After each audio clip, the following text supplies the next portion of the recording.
It is Stephanie with Festive Creations by Stephanie. We're going to show you how to make this gorgeous 3-ribbon bow using two 2.5-inch ribbons, one 1.5-inch ribbons, all at the same time. So let's get started.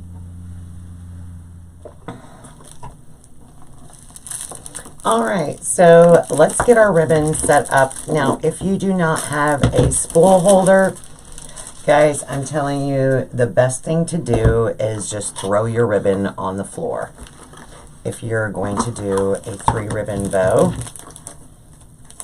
because otherwise your ribbon will get all tangled up and it's going to be a hot mess. So I'm going to add my ribbon to the spool holder and get all 3 lined up at the same time. I'm going to use my 1.5-inch on top, so I've got it layered just like I want it to be in my EZ Bowmaker. So I'm going to go ahead and trim off these ends that are crinkled, because no matter what, they never come out. And I do not iron ribbon. And I want my ends to be pretty, right? So we're going to stack all 3 of these ribbons right on top of each other, just like so. So 2 2.5-inch and 1 1.5-inch. Bringing it to our EZ Bowmaker. Now, depending on whether or not you want tails, you can do 8-inch tails, 10-inch tails, 12-inch tails, however you want to do. For this purpose, I don't want real long tails, so I'm going to set this at 5 inches.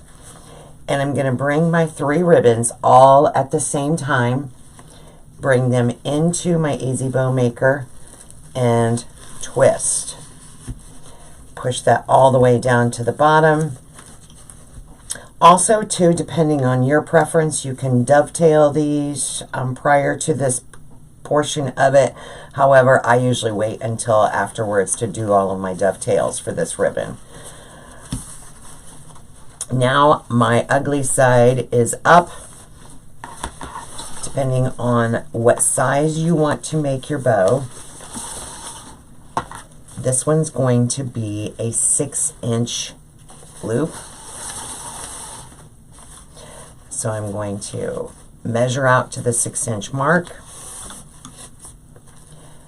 bring these in here, twist, and push it all the way down to the bottom. All 3 of them at the same time. 6-inch mark over here. Make sure my ribbons are lined up and give it a twist and then push it down. So we're going to repeat this. We're going to have 5-inch tails here and here. If you're not sure if you've got them marked correctly, you can bring them up and make sure that they're the same height.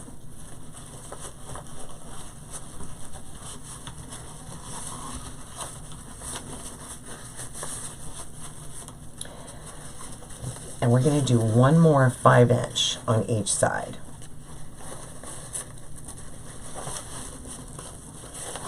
And it does help to make sure they're all facing the right direction before you do the twist. But as always, you can go back and pull them back out and twist them again if something gets a little cattywampus.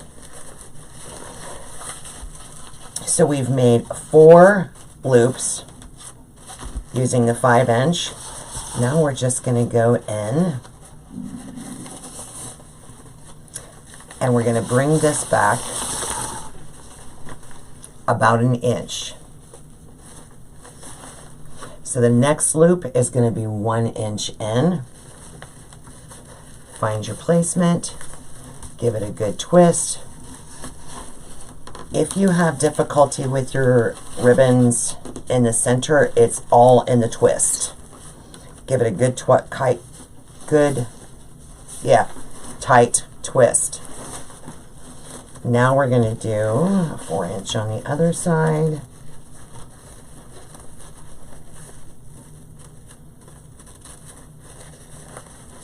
And before I push that down, we're going to give it a twist. So now we have 2 4-inch. We're going to go in one more time.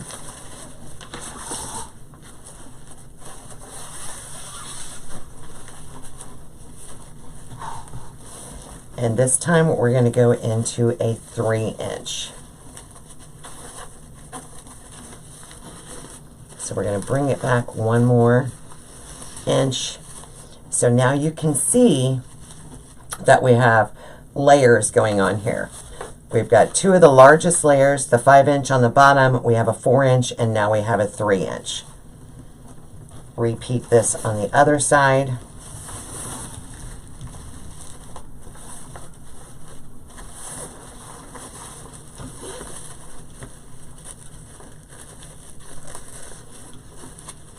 Find your mark, give it a good twist. And again, if you're not sure they're the exact same height, you can bring them up together and check just to measure that you are going the right direction.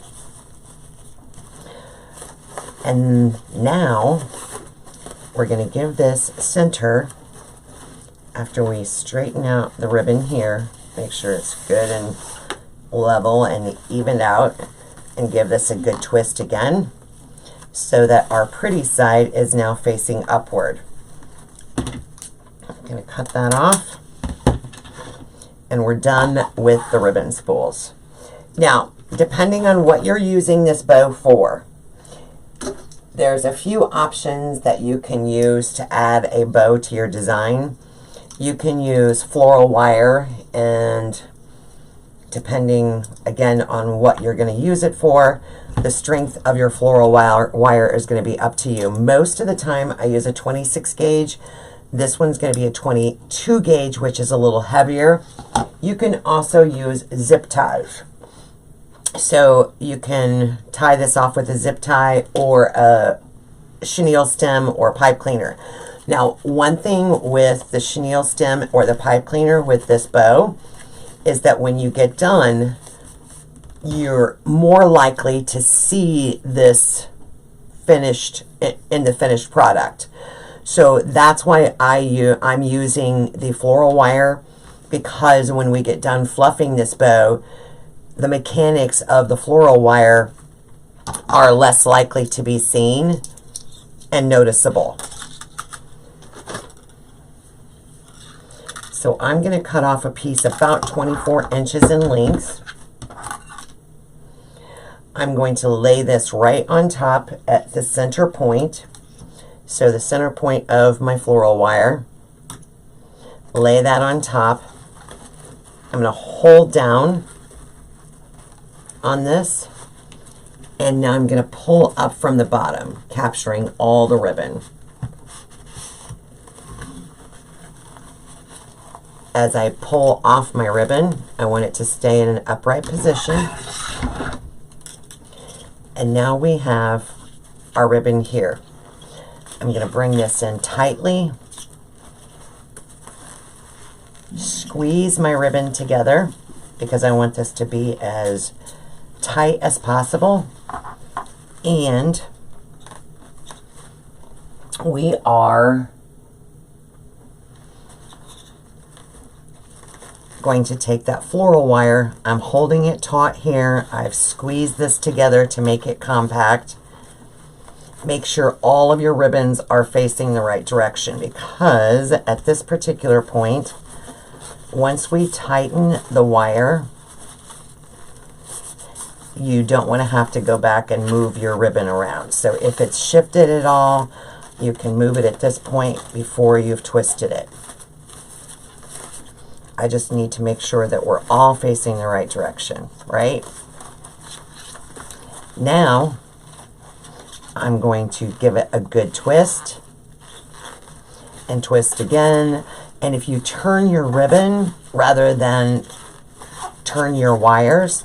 That will help you with a tighter bow so that the loops don't shift around. Now, at this particular point is where I choose to do my dovetailing. So if I'm going to dovetail or make a change to the end of the ribbon tails, this is where I do it. And that one came out just a little off kilter. Fix that.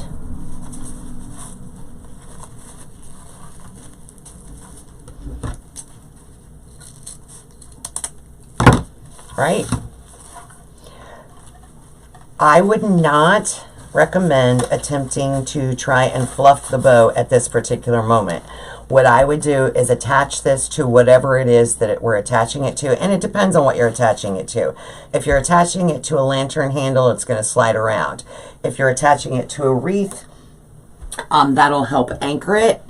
I'm actually going to use my fluff board and use it as my anchor.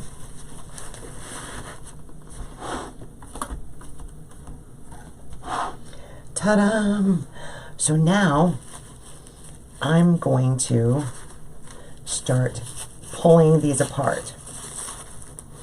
As I do, I'm going to give them a good twist. I'm going to lift them up away from my surface, whatever I've got it attached to give it that volume that it needs.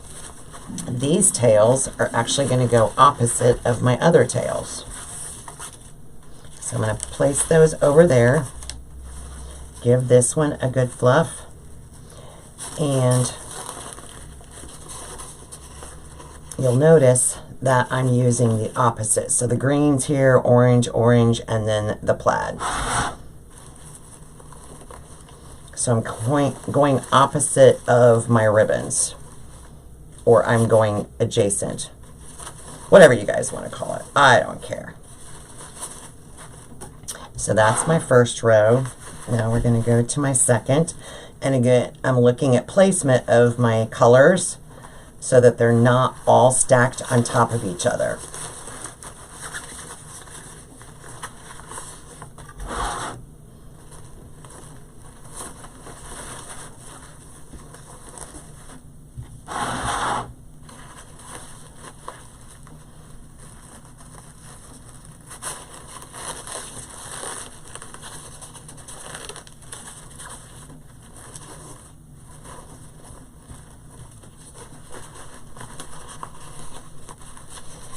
With the 3-ribbon bow, the smaller you go, the more compact it's going to feel. So you don't want to go too small of a loop. Otherwise, you're going to end up with a very crowded looking bow.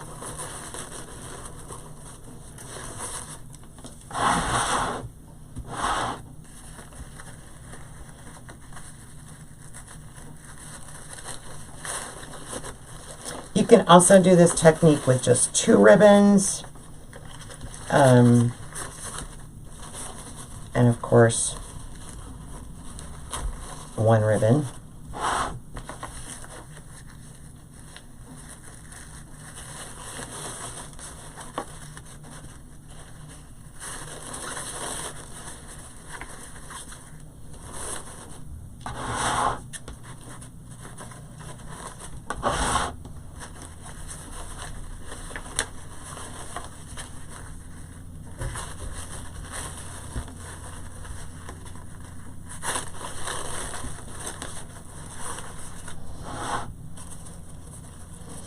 Going to take my tails and spread those out.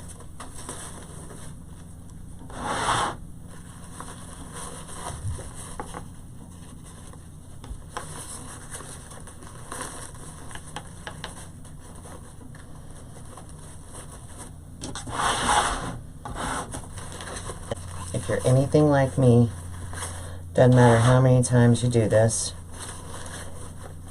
it's going to shift soap That is actually why I recommend that you do this once you have it attached, because when you move one ribbon, the other ribbon moves, etc.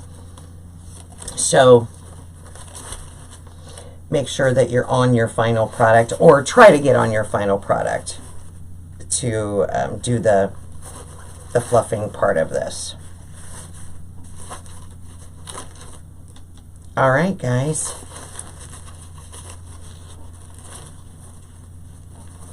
One more time. That's good. Now, the nice thing about this, you cannot see the center wires. So the mechanics of this,